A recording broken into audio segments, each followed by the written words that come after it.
Hoje, então, nós partiremos para a nossa última aula sobre esse tema, que é a resolução bíblica de conflitos, aula número 12. Nós vamos falar, então, sobre encerrando. Na verdade, esse encerramento é um apanhado de tudo que a gente já viu. O que nós vamos falar hoje, nós já vimos. Só vamos entender um pouquinho como é que é a aplicação disso no caso prático, né? Onde nós vamos falar sobre conflitos entre os membros adultos e em especial de uma família, né? Eu quero convidá-los então a pegarem aí o estudo de caso que foi entregue. A família Correia, né? É o título aí do nosso estudo de caso. Eu vou ler aqui e queria que vocês acompanhassem. Jorge Correia era um militar desde as pontas bem polidas de suas botas até o topo de sua cabeça com corte à escovinha. Mesmo agora aposentado, o ex-coronel da Força Aérea era uma figura imponente, especialmente quando esticava o corpo até sua altura máxima de 1,90 m, coisa que fazia quando ouvia más notícias. A questão é a seguinte, pai, ele estava ao telefone, é que a Carla e eu nem passaremos por Curitiba, então não podemos parar para visitar vocês. Mas fica no caminho, Mateus, respondeu Jorge. É quase uma linha reta, Rio de Janeiro, São Paulo, Curitiba, Foz do Iguaçu. É o melhor caminho, não podia ser mais direto.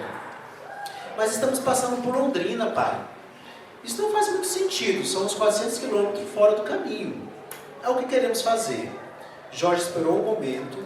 O que vocês vão fazer com os gêmeos? Eles vão ficar com o André e a Lúcia, o casal da igreja. Deixa ver se entendi direito, falou Jorge um tanto irritado. Você e a Carla vão dirigir do Rio de Janeiro para Foz do Iguaçu para passar uma semana de férias. Em vez de passar aqui e deixar os meninos com a gente, que fica no caminho, o que daria à sua mãe a chance de ver os netos por uma semana, vocês estão indo por outro caminho e deixando os gêmeos com alguém da igreja? Foi o que eu disse. Você se importa tão pouco com a sua mãe. Ele está muito doente há muito tempo, caso tenha esquecido. Você quer negar a ela o prazer de ver o filho por 1 ou 2 dias e os netos por uma semana? Eu não disse isso, mas dá no mesmo. Olha, pai, disse Mateus, é o que decidimos fazer. Parece que vocês estão nos evitando. Nós os levaremos para ficar com vocês numa outra vez. Foi isso que você disse na Páscoa. Nós visitaremos vocês no Natal. Jorge deu outra pausa, então disse. A Paloma ficou 3 dias quando ela e Daniel foram para Porto Alegre em julho. Deixaram a Esté e a Carol aqui também. Mateus suspirou. O que minha irmã faz com a vida e os filhos dela é assunto dela. Ela se importou o suficiente com a sua mãe para visitá-la e para deixá-la ter uma semana com aquelas 2 encantadoras menininhas. Ela faz o que quer. Até mudar o caminho deles para passar aqui. Pai, Curitiba não fica no caminho de Goiânia para Porto Alegre, portanto ela teria que mudar o caminho mesmo. Dá para parar? Jorge suspirou. Você me decepciona, Mateus. Ah, pai, essa não. A mim nem tanto, mas a sua mãe... Pai, não começa. Me escuta, Mateus. Eu já te escutei por 26 anos, pai. Mateus disse erguendo a voz. Estou cansado de ouvir o que você tem a dizer. Só estou pedindo um pouco de gratidão, só isso. Mateus se recompôs. Pai, eu só estou dizendo que estou casado agora e fora da sua casa. Eu tenho uma esposa e 2 filhos e nós estamos fazendo nossas próprias decisões. Respirou fundo. Nossa decisão é fazer a viagem até Foz, passando por Londrina. Essa é a sua decisão final, então? Mateus começou a perder a paciência de novo. Sim, é a decisão final. Era a decisão final quando começamos esta conversa há 10 minutos e ainda é a decisão final. Entendi, disse Jorge. Parou um momento. Agora eu vou desligar e cuidar da sua mãe. Pai, o que foi? Não quero terminar a conversa assim. Como você disse, filho, você já fez os seus planos, concluiu Jorge. E o fato é que agora você está crescido, seu pai e a sua irmã enferma não fazem parte dos seus planos. Pai, tchau, filho. Mateus ouviu um clique, mas segurou o telefone ao ouvido por mais tempo, sentindo emoções conflitantes de culpa e alegria. Culpa por ter decepcionado a sua mãe. alegria por ter conseguido enfrentar o seu pai. Assim terminou o episódio mais recente de uma série de conversas tensas entre Mateus e seus pais. De fato, começou muito antes, no ensino médio, quando Mateus estava atingindo a maioridade e desenvolveu uma forte independência que não agradou em nada a sua mãe, Nice, muito menos ao seu pai. Claro que no caso do pai, era só quando ele estava presente. Sem dúvida, o pai era manda-chuva, mas ele passava mais tempo fora que dentro de casa, sempre viajando por causa do serviço. Isso deixava a disciplina nas mãos de Nice, que era intensamente leal ao marido e administrava a disciplina com mão de ferro igual a dele. Ela também não gostava do que chamava de teimosia mula do filho. Quando Mateus se casou com Carla, ambos tinham apenas 19 anos. Em vez de esperarem um pouco como os pais haviam aconselhado, Nice ficou profundamente magoada, enquanto Jorge ficou furioso. Carla ouviu pessoalmente a desaprovação deles. E quando Mateus e ela tiveram gêmeos, Timóteo e Tomás, ela se ressentiu com os pedidos de seus sogros por tempo com os meninos, o que ela classificava como frequente exigência da parte deles. Ela preferia manter certa distância entre a sua família e seus sogros. Até achava que uma distância considerável e permanente seria ótimo. Ela encorajava Mateus a enfrentar o pai e imaginava que sua vida seria boa se ela nunca visse os seus sogros novamente. Um parente que sempre estava na sua mira era sua cunhada Paloma, que ligou 10 minutos depois para Mateus. Paloma não era de muita cerimônia, partiu logo para o assunto. Papai me ligou. Que negócio é esse de ficar evitando-os?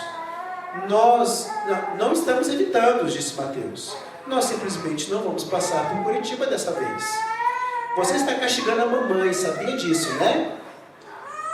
Não estamos, disse Mateus. Isso é ridículo. O que você tem contra ela? Para não visitá-la e negar a chance de ver os seus filhos. Eu não tenho nada contra ela. É isso que você está fazendo, sabia? Negando a sua mãe o acesso a você, negando o acesso ao Timóteo e ao Tomás. Ela ama os gêmeos tanto quanto amava você e eu. Você talvez, Mateus, sabia brigar. O que você quer dizer com isso? Você sempre foi a favorita da mamãe. Você está doido? Aquele dia do papai também. Silêncio. Mateus continuou. Era sempre Paloma isso, Paloma aquilo. Olha como a Paloma cumpre as regras. Olha os amigos da Paloma. Nossa, você é até mais mesquinho do que eu pensava.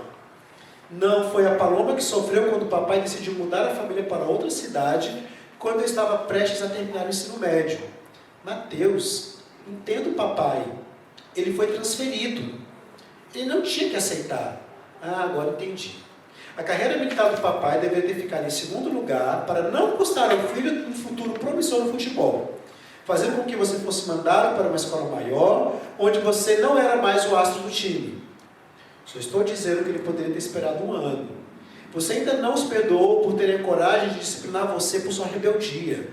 Você era incontrolável naquela época e mereceu tudo o que recebeu deles.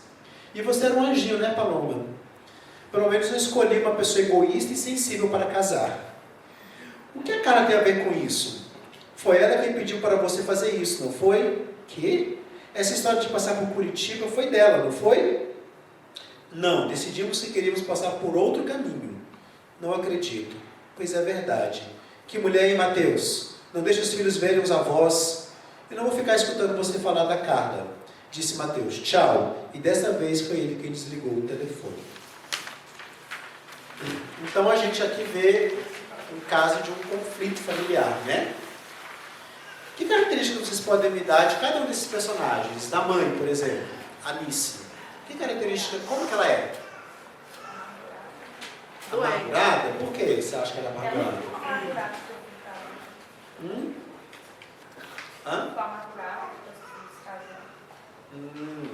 E por que ela ficou amargurada depois que o filho se casou? Isso. Né? E também talvez ela não estivesse fazendo aquilo que era do coração dela, mas sim por uma determinação superior. Você fala em relação à disciplina? Isso. A história não é indicativo disso, é indicativo que ela provava, né? A disciplina do marido. Tanto é que ela também foi contra o casamento junto com o marido, né? Então não dá a entender que ela fazia que era obrigada.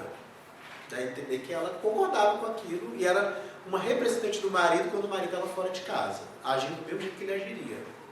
Né? E aqui não dá entendimento de que ela... Bom, pode ser, né? Mas ela não dá entendimento de que ela realmente não quisesse fazer aquilo, né? Ok. E o Mateus? Quais as características do Mateus? Rebelde.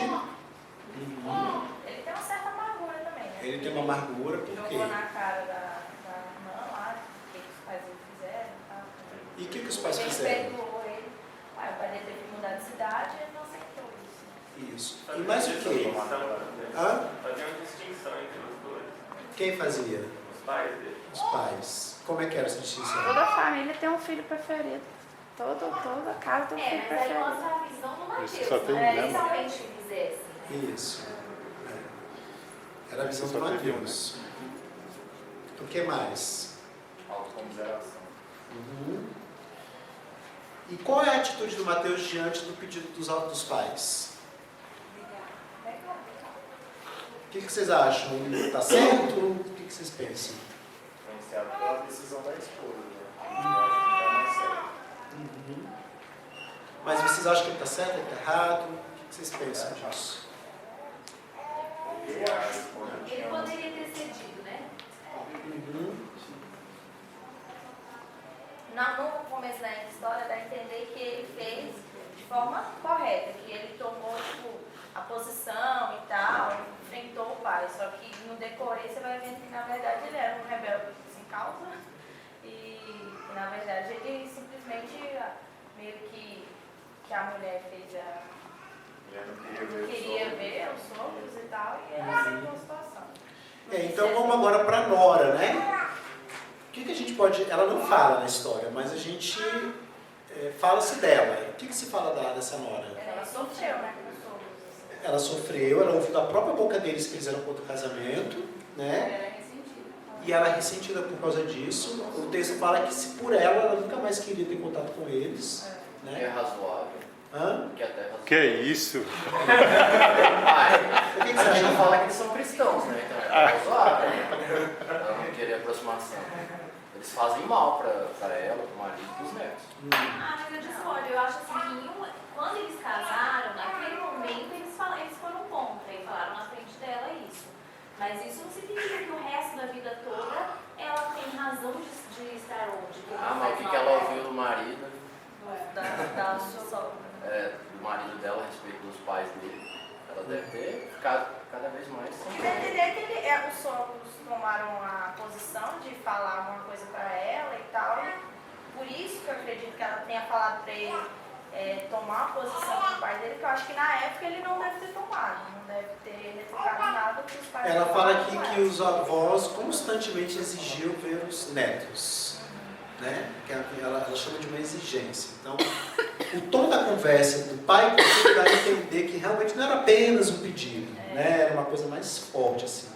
Vocês têm que...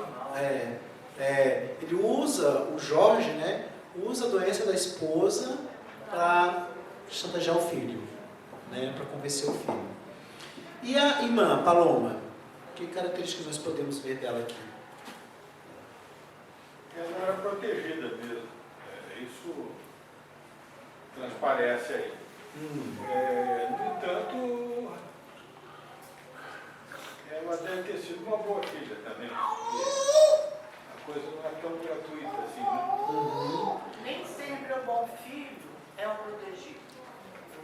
Tem famílias que fazem, né? O inverso. Vê aquele que é mais rebelde e aí dá mais atenção para aquele, né? Do que para o bom filho. Mas Isso também dá pra acontece. entender se ela é exatamente a protegida, né? Porque o que Porque as versões são dele, né? Ela não admite isso, É. né? Nem os pais falam isso.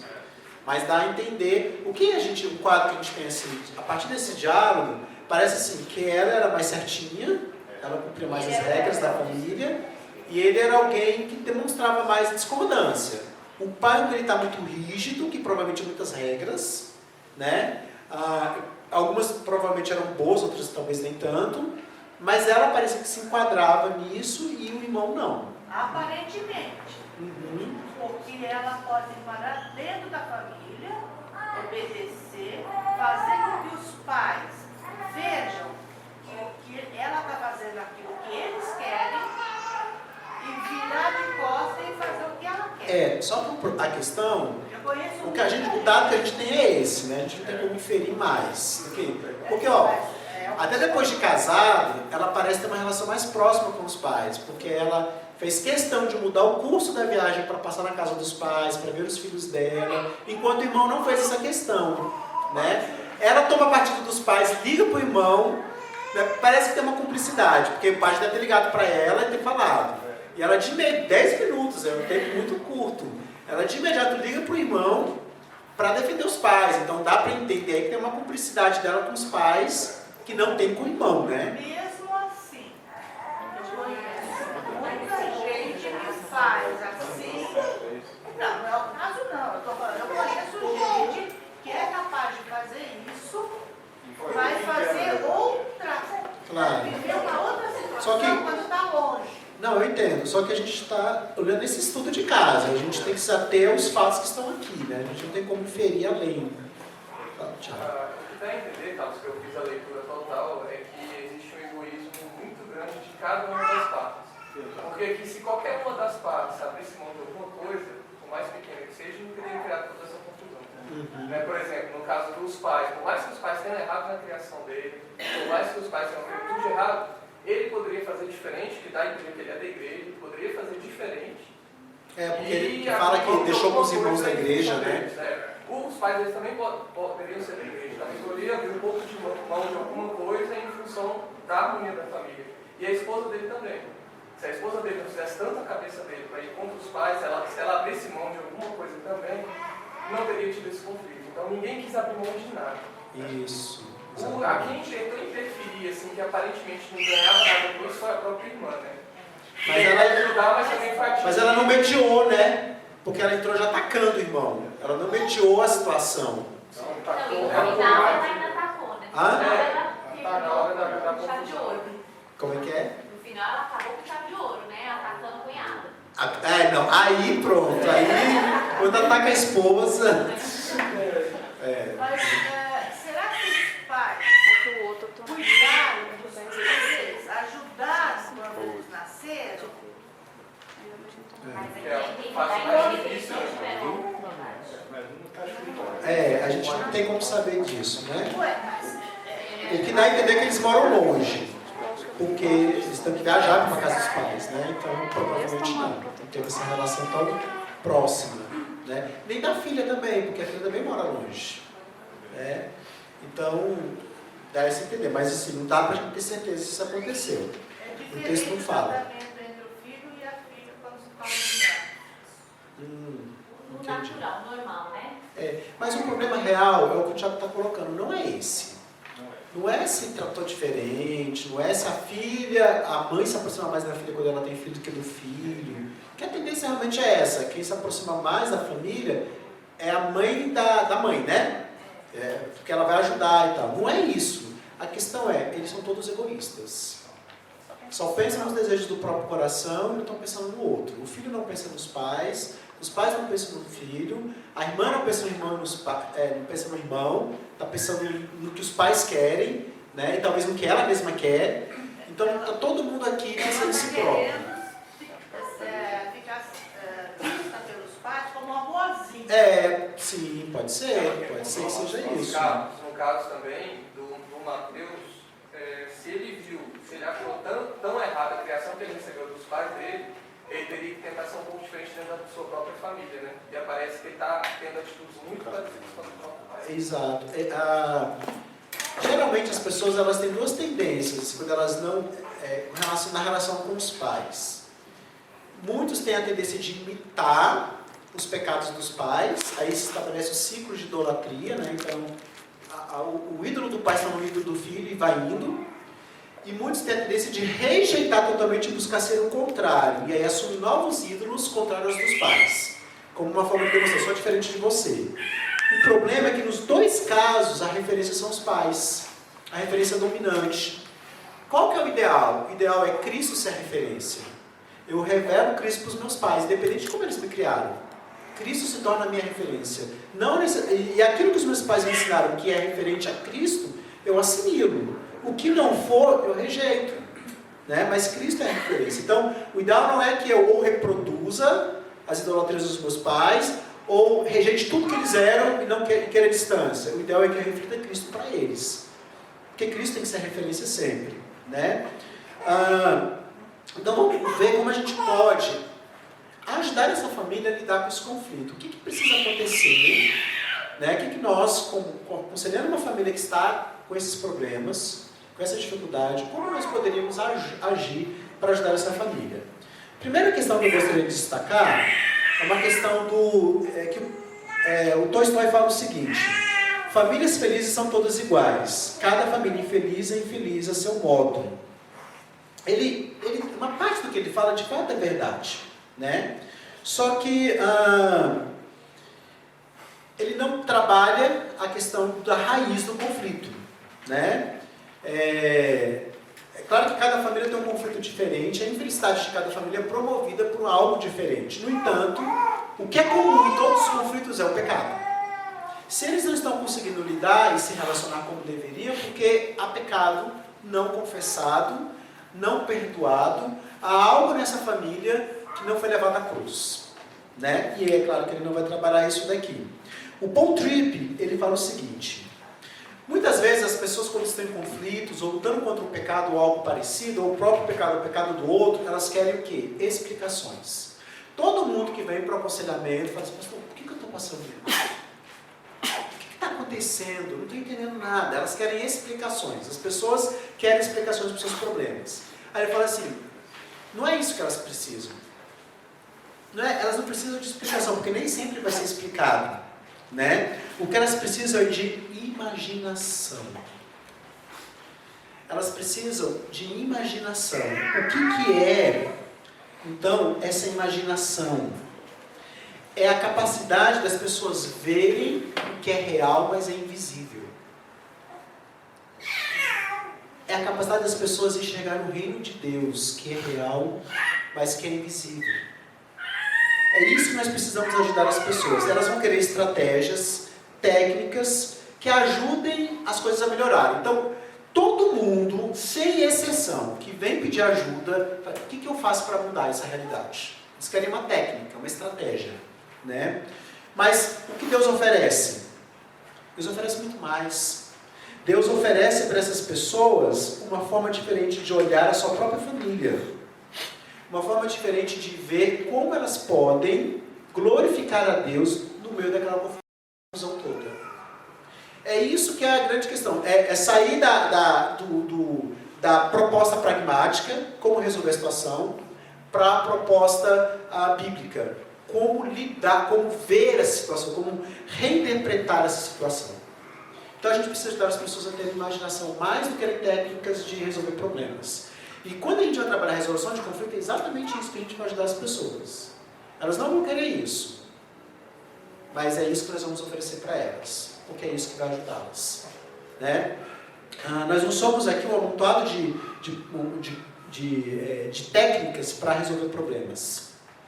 Então, nós vemos aqui nessa história um filho que se choca com o pai, uma filha que se relaciona bem com os pais e mal com o filho, uma nora que se relaciona mal com os sogros, os filhos que brigam entre si, né? E no dia a dia nós vemos isso acontecer. Isso aqui é diferente da nossa realidade? Para muitos casais não é. Para muitas famílias não é. Esses conflitos existem. E famílias crentes, que deveriam lidar diferente com o que está acontecendo. Então vamos ver aqui o que pode ser, como nós podemos ajudar essa família, né? E o que nós podemos aplicar para nós mesmos quando tivermos conflitos como esse. Então eu vou incentivá-los a aplicar os 4 Vs. Né? Pense nisso, aplicação de 4 Vs. Quais são esses 4 Vs? O primeiro deles, vise a glória de Deus. Quando a gente tem um conflito, como esse que foi exposto, ou um conflito qualquer outro conflito, o alvo principal não é resolver o conflito. O O alvo principal não é resolver o conflito. O alvo principal é a glória de Deus. É o reino de Deus ser expressado, sinalizado, ser visto por olhos que não conseguem enxergar o invisível, mas que entendem que ele é real. Esse é o alvo, é a glória de Deus, né? Então, o objetivo chave para resolver qualquer conflito familiar é dar testemunho do poder transformador de Cristo. Então, não é assim, o que eu faço para resolver o problema? Não é essa a pergunta. A pergunta é, o que eu faço para glorificar a Deus? Porque às vezes, a estratégia que a gente vai apresentar não vai resolver o problema. Pode até piorar, sabia?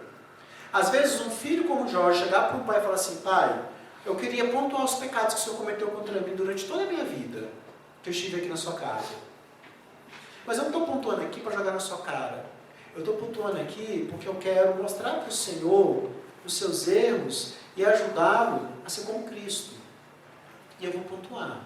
Ele pontuou e fala todos os pecados do pai. Fala, mas pai, eu te perdoo. Eu quero caminhar com você numa vida diferente. Às vezes o pai não vai aceitar isso.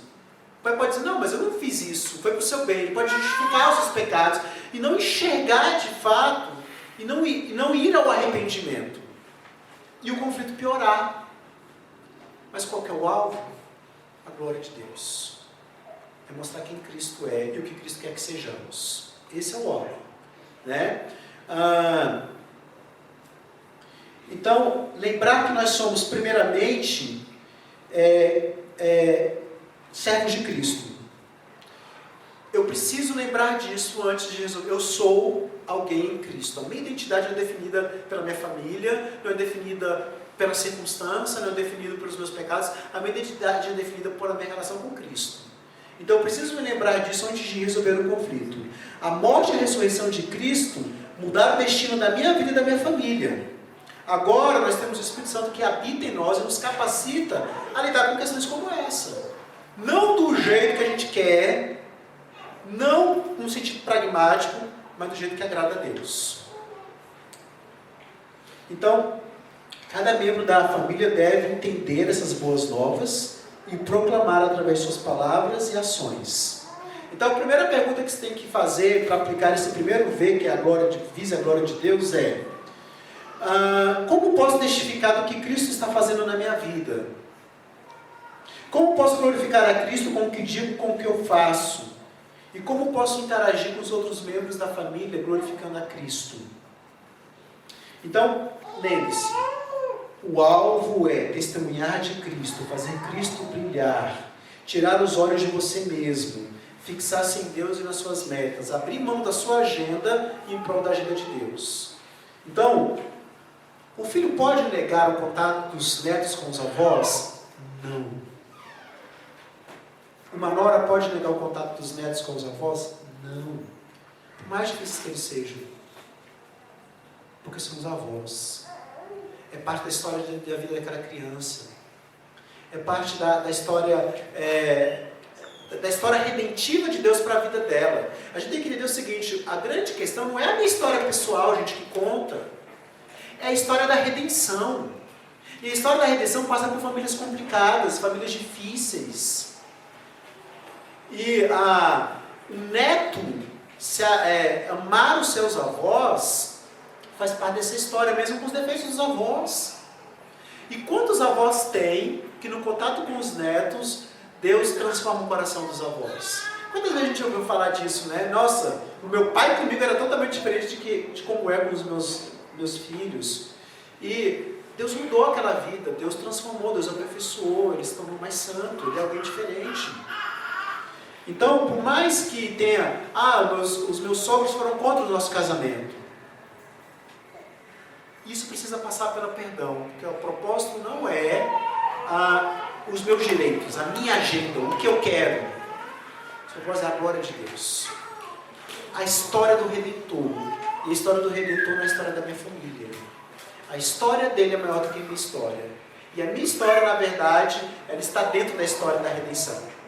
Então, a agenda de Cristo é uma agenda impositiva à minha agenda pessoal.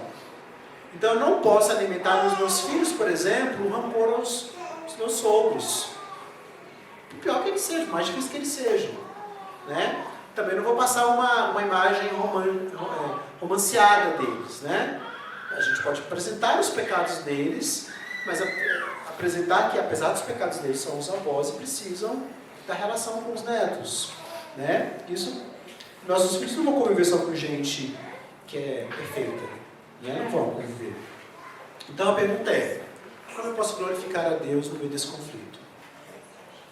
Nós estamos colocando agora, nesse caso, que o filho é que não quer voltar.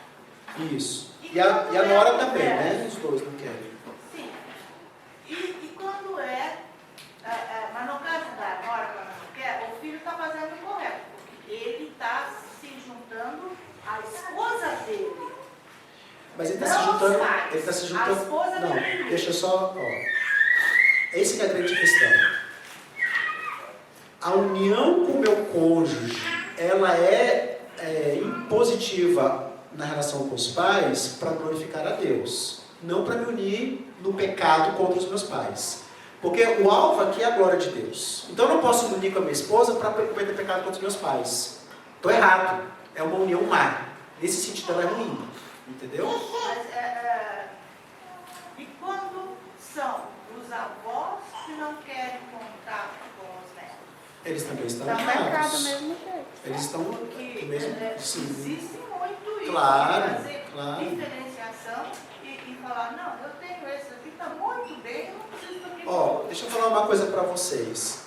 Isso acontece, algumas famílias, como a gente está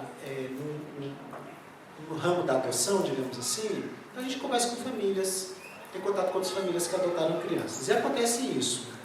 Às vezes a família tem um filho biológico e tem o que foi adotado. E os avós preferem o biológico. Né? E aí acabam rejeitando o que é adotado. Isso realmente pode acontecer. Num caso desse, por exemplo, às vezes nem nesse sentido. Às vezes prefere um filho e aí prefere os netos daquele filho. eu Né? estou falando de filho biológico. Isso.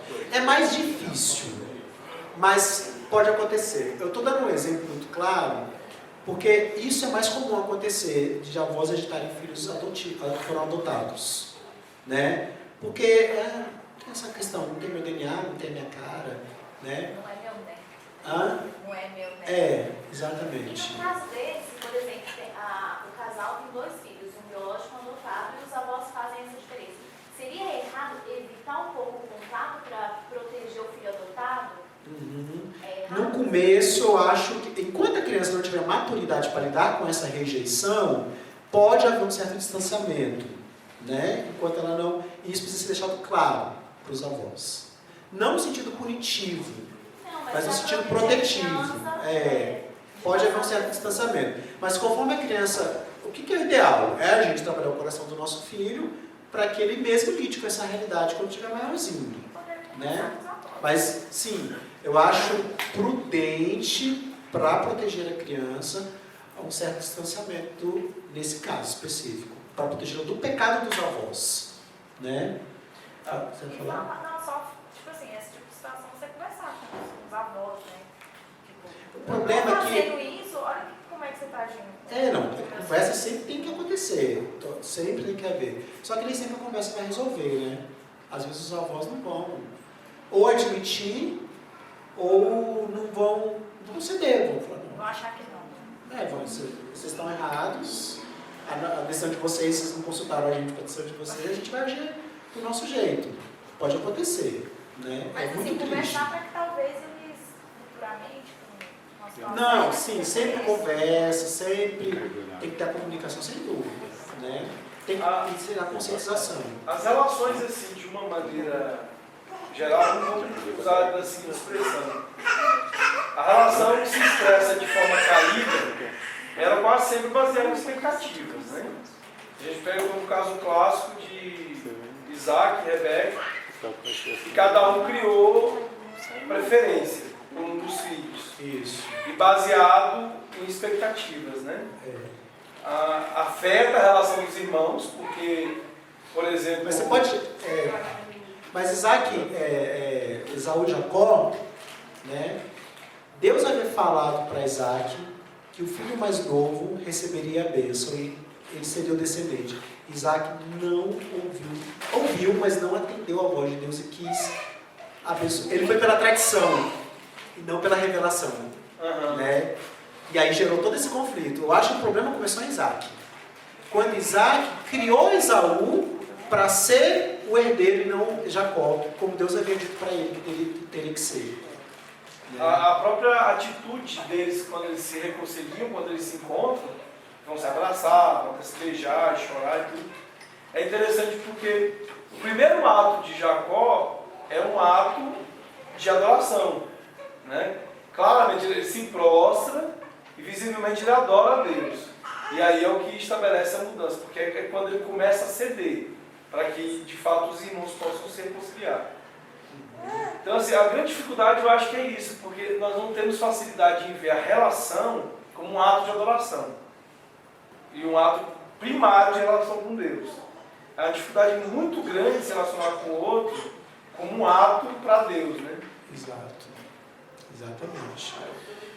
Então, primeira postura, a gente precisa dessa família avisar a glória de Deus. Se eles forem crentes, fica mais fácil.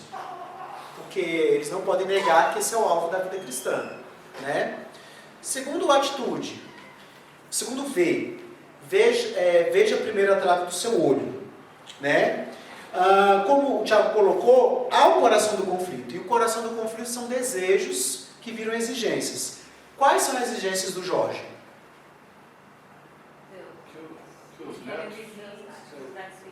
Ver os netos. Ver os netos. Né? O filho, né? Hã? Os netos e o filho. Isso. Não, mas é mais um neto, porque ele falou, vocês podem ir lá para fora. E deixa esse menino aqui. Ele sumiu. Né? Então, virou uma exigência. Vocês têm que deixar os netos comigo. Isso virou uma exigência. Né? Ele não soube lidar com o não do filho. Por mais que o filho tivesse os motivos errados, não vamos aqui entrar... Ele podia ter os motivos errados, o Mateus.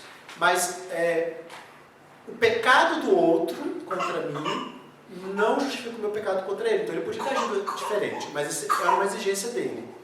Qual era a exigência da Cláudia, né? Da Nora? Carla. Qual era a exigência dela? Evitar contato. Essa era a exigência. Então nós vemos aqui, no coração do conflito, a exigência da Paloma era: você tem que levar os seus filhos para ver os meus avós, os meus pais, como eu faço, né? E o Mateus, o coração dele: eu não quero contato por enquanto com os meus pais, não quero passar por lá pela cidade, quero ir para um outro caminho. Eu né? sou boazinha e você não. Você fala da Paloma, né? Então, havia exigência no coração de cada um. Por onde começaria a resolver esse conflito? Eu preciso olhar para o próprio coração e ver o que virou, o que no meu coração era um desejo bom, porque nenhum desejo é mal em si. Que era um desejo bom, mas virou uma exigência. E quando virou uma exigência, virou uma idolatria. Né? Cada um olhar para si próprio. Vamos ver aqui. Espera aí, só um pouquinho. Deixa eu... Então, para que a gente faça isso, a gente precisa, então, quando eu reconhecer a minha exigência, o meu desejo que virou uma exigência, e reconhecer a minha contribuição para o conflito, o que eu tenho que fazer? Eu preciso confessar esse pecado para aquela pessoa com quem eu tive um conflito. E como é que essa confissão deve funcionar? Quais são os critérios? Primeiro, face a face. Não confesse pecado no Facebook. Não peça perdão. Não é face, é face, né? É fácil. É, face. Não faça pelo WhatsApp. Né? Está dentro do segundo V? Está dentro do segundo V. Não faça pelo WhatsApp. Né? Sempre a confissão de pecado tem que ser pessoal. Estou em outro país, não tenho como entrar em contato com a pessoa. Tudo bem, liga para a pessoa. A ligação, o Skype, é melhor, é mais pessoal. Principalmente o Skype, que você vê a pessoa, né? Ainda não é o melhor, mas é menos ruim do que pelas redes sociais. né? Então, fazer isso na presença do outro transmite uma mensagem muito forte. Demonstra respeito pela pessoa, demonstra que você se importa tanto com aquela pessoa que parou a sua agenda, parou a sua rotina para se encontrar com aquela pessoa e ter um momento com ela. Isso dá um impacto diferenciado para aquele momento. Segundo, para fazer essa confissão, quando você perceber a trave no próprio olho, escolha o lugar e o momento adequado. Isso é essencial para o sucesso. Então é importante que ambas as partes estejam confortáveis, relaxadas, né? Um ambiente que encoraje um diálogo aberto e sincero. Então, assim, depois do culto não é o lugar, não é o momento. A não ser que você vá para uma sala e fique com essa pessoa, mas gente correndo, gente andando para lá e para cá, né? Barulho, não é ideal para você confessar pecado, fazer uma confrontação, né? A pessoa está cansada, a pessoa teve um dia complicado, exaustivo, também não é o ideal. A pessoa está com pressa, ela tem um compromisso daqui a pouco, tem pouco tempo, também não é o ideal. Então pense no lugar e no momento adequado. E se você marcar um local e um momento, não chegue atrasado, né? Isso demonstra desrespeito. Gente, deixa eu falar uma coisa, fazendo só abrindo parênteses. Vocês não sabem quanto que é chegar atrasado no evento demonstra desrespeito com aquelas pessoas que estão esperando. Eu falo isso, vou falar isso em especial do nosso culto. Vocês não sabem quanto chegar atrasado demonstra desrespeito para aquelas pessoas que estão à frente daquele momento. Ou com aquelas que chegaram no horário. Porque nós brasileiros temos o péssimo hábito de beneficiar os errados. Então chegou uma ou duas pessoas no horário do culto, você espera chegar 10 para poder começar, beneficiando os atrasados ao invés dos que são pontuais. O que acaba acontecendo? Estimulando aqueles que são...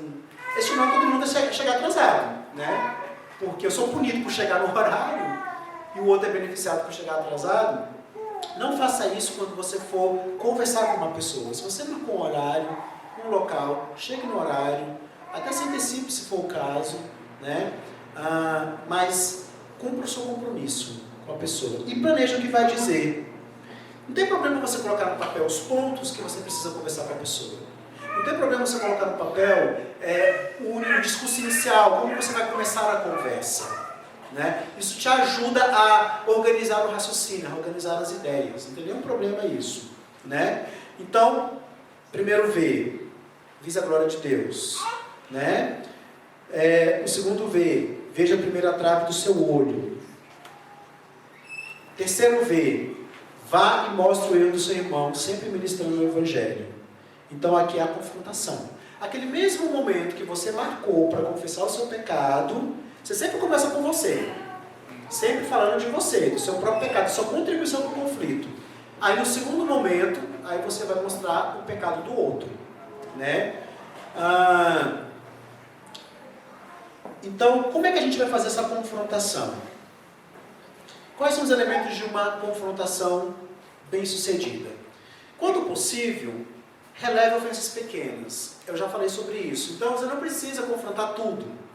Aquilo que não é uma ofensa grande, que não é uma ofensa que macule a glória de Deus, a imagem de Deus, o testemunho de Deus, a fama de Deus, ou aquilo que não é um pecado continuado, ou aquilo que não é algo que gera uma abertura entre você e a pessoa, né? Uma distância, você pode relevar. Não precisa confrontar tudo. Né? Quantas pessoas às vezes não passam pela gente, não cumprimentam, ou são mal educadas na hora mesmo de cumprimentar, né? E a gente releva. Você não vai ficar confrontando isso toda hora, né? Então você pode, pense nisso, será que eu posso relevar essa pequena... Será que foi uma pequena ofensa? Eu posso relevar? Segundo, escolha o lugar e o momento certo para a conversa, a gente já falou sobre isso. Terceiro, empregue as habilidades do bom ouvinte. Então, você precisa ouvir a pessoa quando você for confrontar, mostrar o pecado dela. Por exemplo, nós temos aqui o Mateus e o Jorge. Aí você fala assim, o filho pode confrontar o pai? Né? É porque há uma hierarquia, né? Em relação filho e pai. Como é que funciona essa confrontação do filho com o pai? Como é que eu confronto alguém que, biblicamente, é uma autoridade sobre a minha vida? Então é o seguinte, primeiro que, como o Mateus já saiu de casa, muda um pouco essa relação. Quando os filhos estão no nosso lar, eles estão debaixo da nossa autoridade. Então isso significa que eles devem a obediência a nós. Quando eles saem do nosso lar, eles devem a obediência àquilo que a palavra manda que deva ter obediência. Ou seja, eles não estão liberados para pecar. Mas eles não precisam, por exemplo, seguir as regras do meu lar. Eles agora podem ter as próprias regras do lar deles, né? E tem pai que não aceita isso, né? Tem pai que quer impor, vai na casa do filho, quer que o filho organize a gaveta do jeito que ele organiza na casa dele, gente. Ele organizar diferente, não tem problema, não é pecado, né? E ele não deve obediência ao pai ou à mãe nesse caso. Agora ele deve honra. Isso sempre ele vai dever. Então o jeito de falar com os pais tem que ser honroso. Eu não posso falar com a minha mãe do jeito que eu falo com um par meu, alguém da mesma idade que eu, um amigo, por exemplo, né? A escolha das palavras é diferente, o tom é diferente. Tem até um trecho do livro do Douglas Wilson. Douglas Wilson, ele, naquele livro Futuros Homens, ele fala o seguinte: tem problema de um rapaz chegar assim para outro, dar um tapa na cabeça dele e falar assim, poxa cara, você pisou na bola com aquilo que você fez, né? Ele falou assim, não tem problema, isso é uma confrontação entre pares. Eu não vou fazer isso com minha mãe, nem com meu pai. Dar um tapa na cabeça dele e dizer, poxa, você pisou na bola. É diferente, eu devo honra a ele. Pai, você quer falar isso não, que o senhor falou naquele dia? Você não acha que poderia ter sido diferente? O tom é diferente, gente. O Mateus, ele deixa transparecer que ele tinha consciência que ele estava fazendo algo errado e a confrontação com o pai foi alguma coisa que ele até então não tinha feito, tanto é que ele ficou contente de ter conseguido confrontar o pai. Exato. Porque parece assim que o pai era meio bem rígido, né? A filha se submeteu a essa rigidez e ele não. O que é comum, gente. Quem tem filho homem aqui, os que já têm filho homem pequenininho e os que já tiveram filho homens maiores, vão perceber que é característica do homem a disputa da liderança no lar. O menino, ele já desde pequenininho tem um ímpeto de disputar a liderança com o pai. Isso é parte da masculinidade. Não precisa ser de todo reprimido, claro que tem que ser controlado, mas não precisa ser de toda reprimida. Porque é parte da masculinidade. Um dia ele vai ter que liderar a própria casa. Só que tem pais que não aceitam. E aí, né, não aceitam nenhum tipo de argumentação do próprio filho. Então, eu sei que é um equilíbrio que não é muito fácil, mas ele é necessário ter esse equilíbrio. Porque se você também suprime toda a expressão de liderança do seu filho, você corre o risco de fazer dele alguém totalmente passivo quando se casar, né? E se você deixar essa uma liderança descontrolada, você corre o risco de ele ser alguém dominador e ser um tirano no seu lar. Então tem que promover o equilíbrio ali, né? Por outro lado, ele sentiu que estava agindo mal, que ele ficou Culpado. Se sentiu culpado da mãe que... Ele sabia que estava, de alguma maneira, punindo os pais. E isso é muito crítico, Carlos. Eu creio que na relação entre sogras e noras, né? Que culturalmente, historicamente, são relações mais tensas do que, por exemplo, sogro e nora ou sogra e genro. Por quê? Porque eu creio que a coisa que talvez seja mais crítica e mais sensível nesse conflito comum entre sogras e noras é a liderança do filho, né, que é comprometida. Então, às vezes, a esposa fica ofendida com a sogra por um tipo de dor alheia, né? Tipo, ela não está respeitando a liderança, a autoridade do meu marido, né? É uma mãe que não está edificando o filho, mas que está ofendendo a liderança do filho, desrespeitando, por exemplo, a emancipação parental. Então, talvez por isso seja uma coisa tão crítica, né? Culturalmente, isso é normalmente, o conflito mais aparente. Não que não tenha os outros, né? Mas esse costuma ser crítico por isso. Porque ela passa por cima do filho e vai direto na nora. Não deveria, né? Então, às vezes quer mandar na nora dentro da casa dela e ela, poxa, mas meu marido é que manda. E ela está passando por cima do meu marido, né? Passando por cima de mim. Há um ciúme, né? Uma disputa né? Porque a vida toda a mãe cuidou do filho. Aí, de repente, ela perde e a outra vem fazer o que ela aprendeu ou que não aprendeu na sua casa. Né?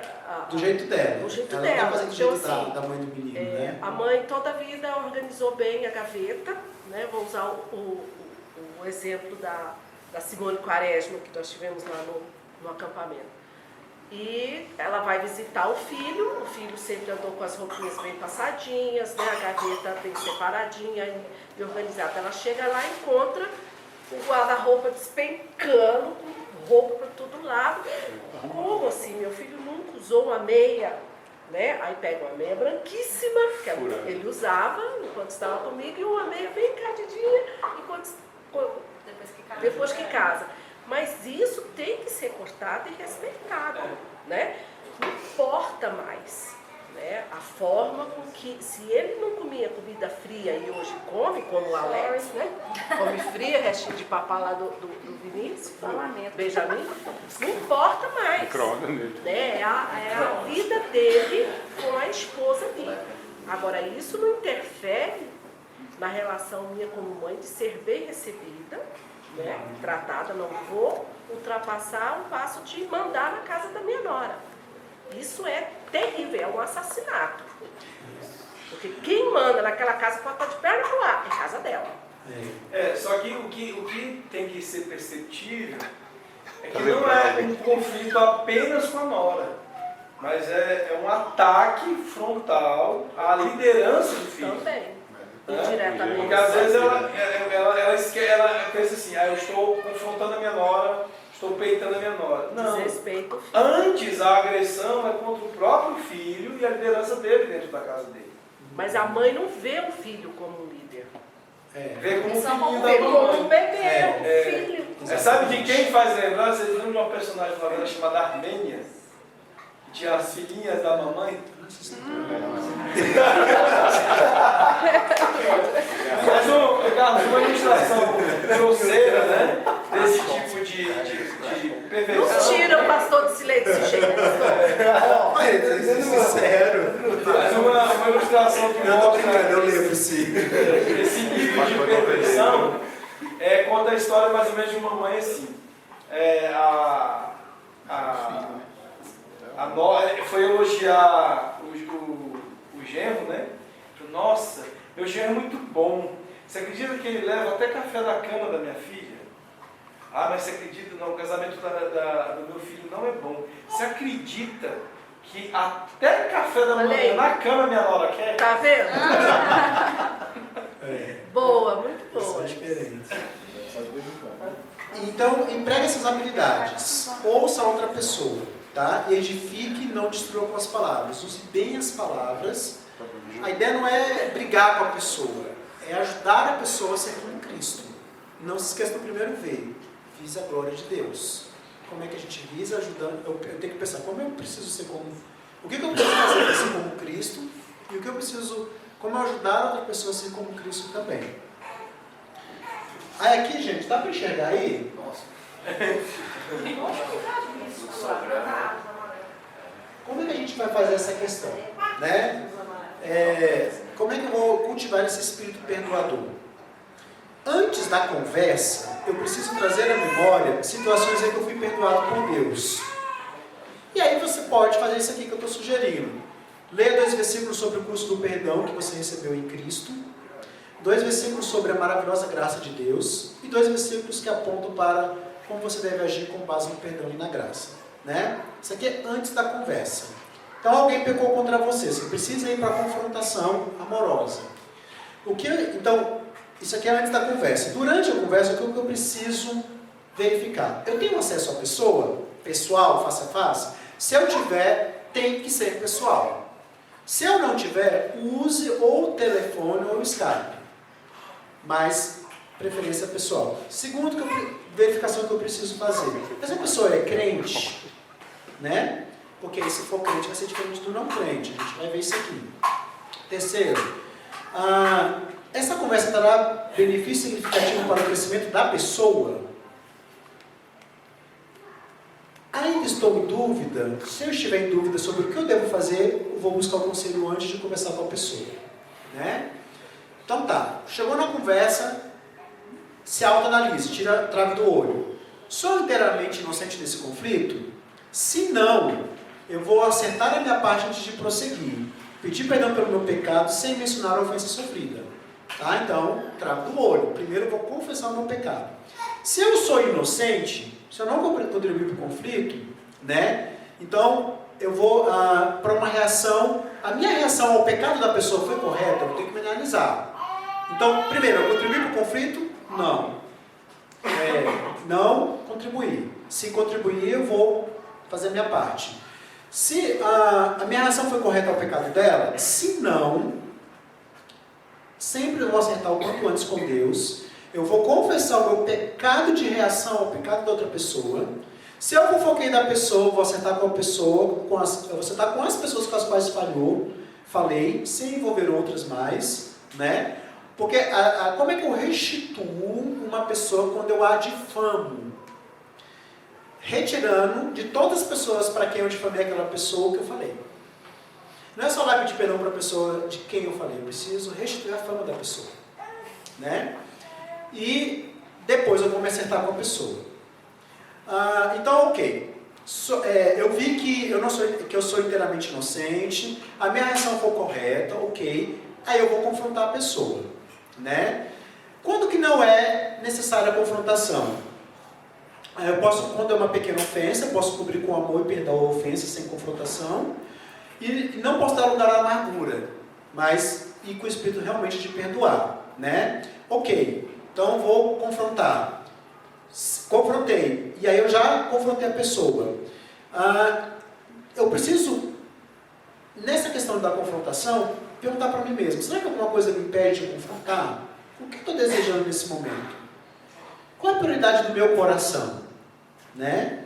Então, quando eu confronto a pessoa, eu preciso entender o seguinte, de fato eu estou visando a glória de Deus, ou só me vingar da pessoa, ou só jogar na cara dela o pecado dela, ou só vingar a pessoa. O que eu estou visando? Ok, até aqui foi tudo bem. Então, sou inocente, minha reação foi correta, confrontei a pessoa, entendi que deveria confrontar, confrontei a pessoa. Aí, o próximo passo, a pessoa se arrependeu? Se se arrependeu, ok.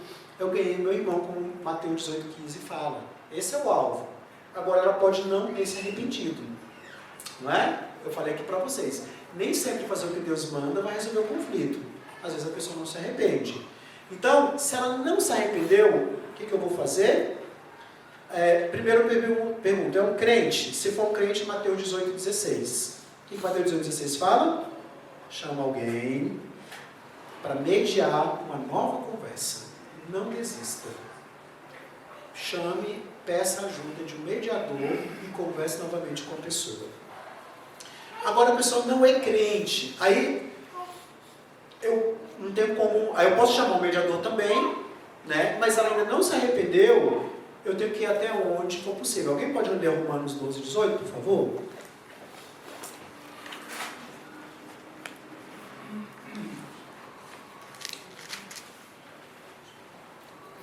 Se possível, quanto depender de vós, tende paz com todos os homens. Isso.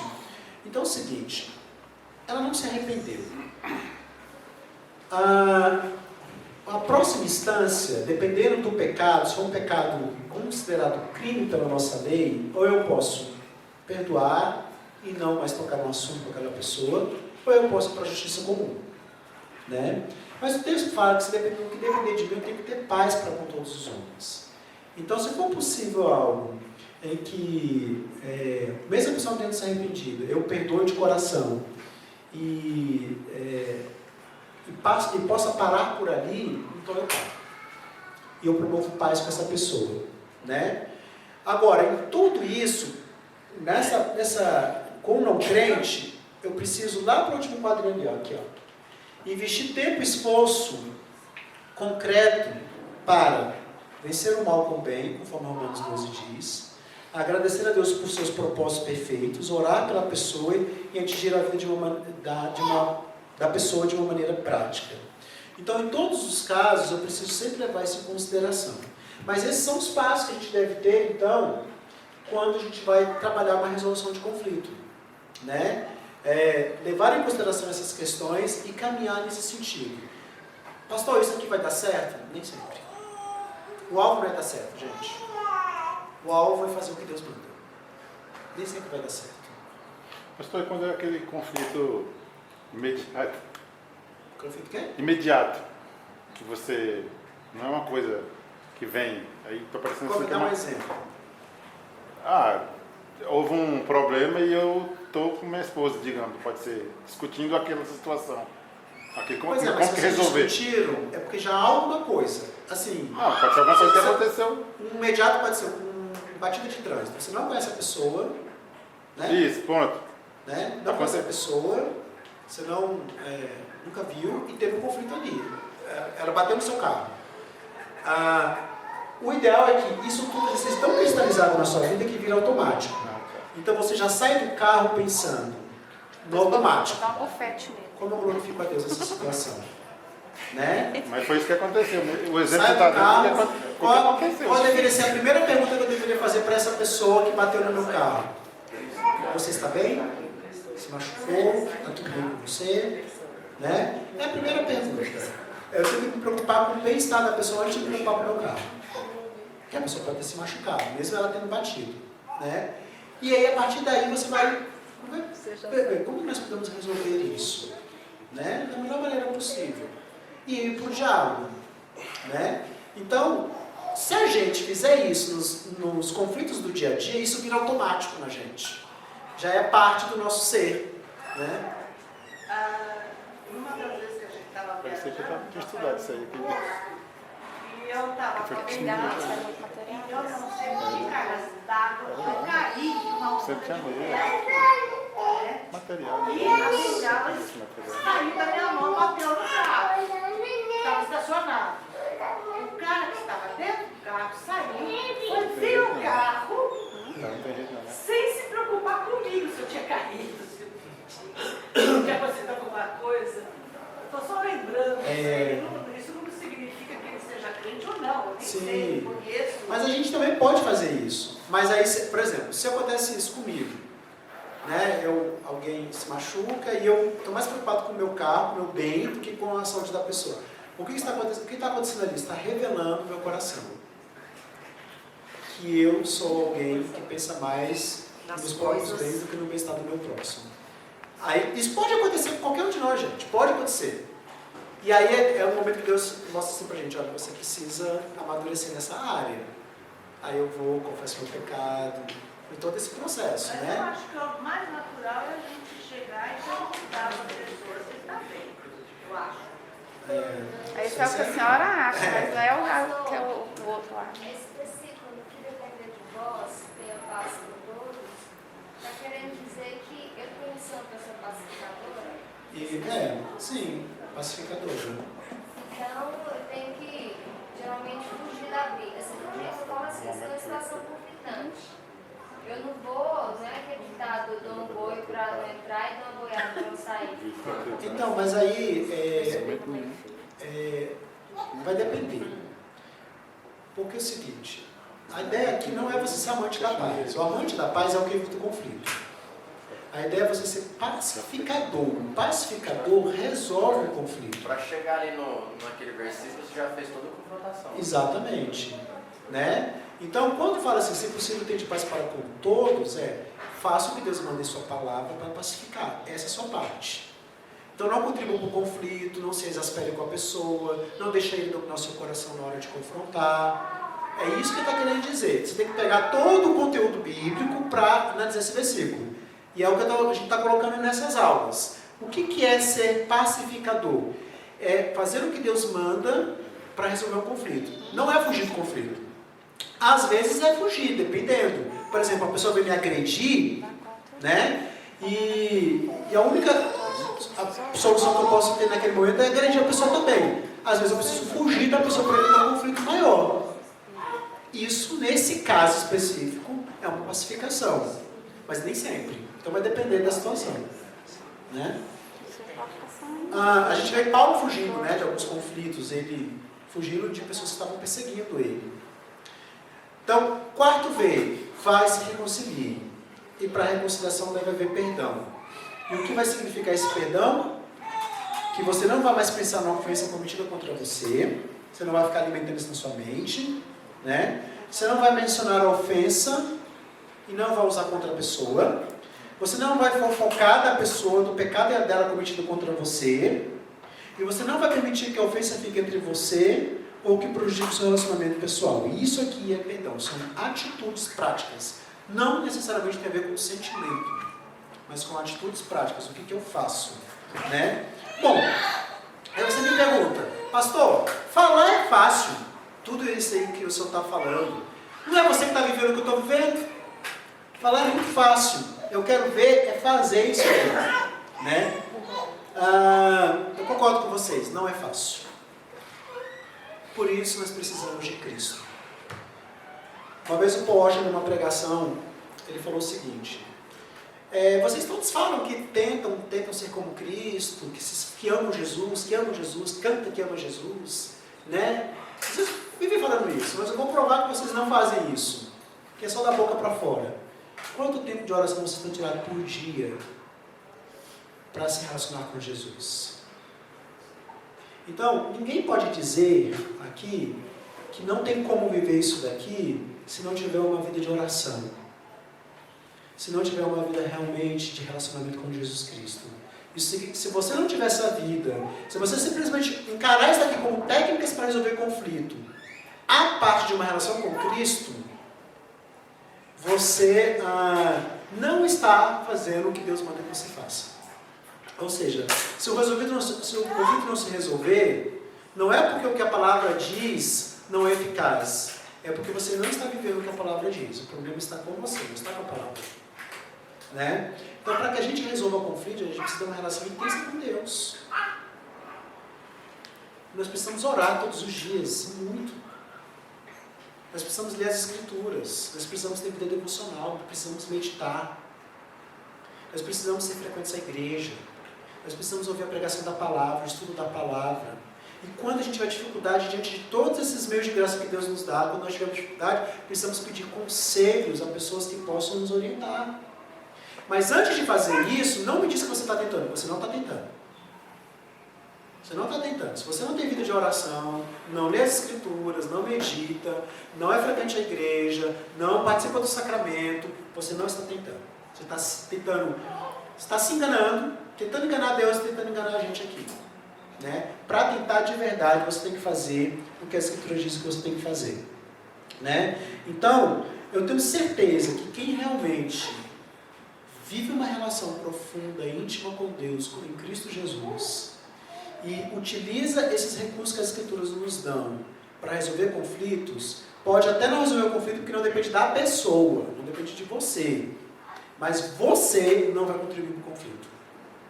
Eu tenho certeza. Né? Então, quais são os 4 V's? Visa a glória de Deus. Veja a primeira trave do seu próprio olho. Vá e mostre o erro do seu irmão, sempre ministrando o Evangelho. E vai se reconciliar com a pessoa. Alguma colocação? Alguma pergunta?